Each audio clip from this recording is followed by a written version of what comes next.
ayeuna mun Pak Yus ngomongkeun masalah anggaran menta ka seniman moal mungkin. Ka saha atuh? Ka pamarentah. Heuh pamarentah teh saha? Aya kurang patut. Misalnya nya anu kamu seni. Nah, ieu bisa diedit nya. Ya Anton Abok 18 gede. Si anu. Sok we. Tong diedit bae langsung. Halo. Yang nunjuk ngawadul gitu.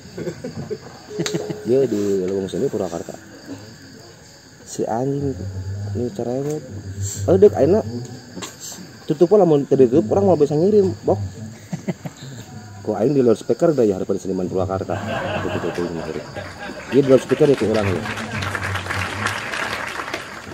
di Anton Abok oi kulan jawab oi gitu oi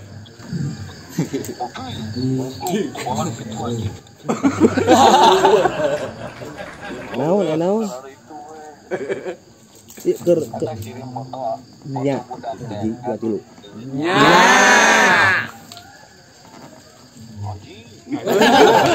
anjing kasar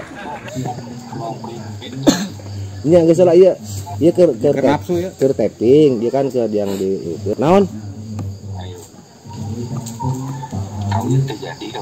si anjing panas di loudspeaker ngomongan ieu terus kumaha urusanna naon ieu kala kumaha awewe teh kabur deui sok wae ulah seuri ya ada sini ieu nyaho ya ieu nyaho yang geus lah atuh tapakan kantong di bahareupeun batu goblok itu di loudspeaker loh mang kemana wae teh geus lah nya oi Ya.